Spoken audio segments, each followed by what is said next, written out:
हेब 67 वर्षर पुराना स्कूल केन्दुझर जिला घसीपुरा ब्लॉक सामुकानेंडी पंचायतर बाटसाही सरकारी प्राथमिक विद्यालय बंद होगाकू जाउछि। आदिवासी बहुल तथा पंचायतर सर्वपुरातन विद्यालय बंद होगाकू नहीं चिंतार अभिभावक। छोट छोट पिला माने 3 किलोमीटर दूर जाई किपरि पाठ पढ़िबे ताहा सेमानकर चिंता बढ़ाई देछि। गाँर एही स्कूल को बंद न करिबाकू निवेदन करिसेंती स्थानीय लोके।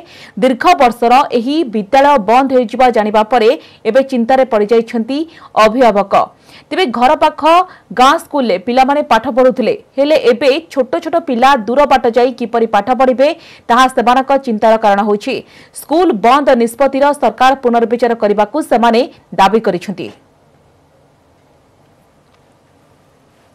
तमन आम बाटसाही छुआ तमन बहुत असुविधा भोगिबे।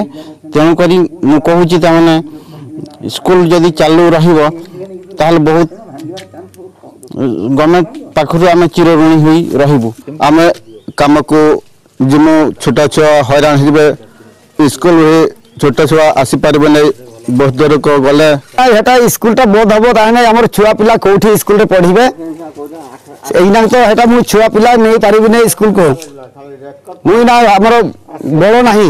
ए आदिवासी अध्युषितर सर्व पुरातन स्कूल को ए जगह ए स्थान और अन्य विद्यालय को स्थानांतरित न करा जाई एठी रही गले माने समस्त हम उपकृत होबो। आया बंद हो गला परे पिला माने अन्यत्र जाई कि पाठ पढ़िया तांका क्षेत्र घोर असुविधा हबो।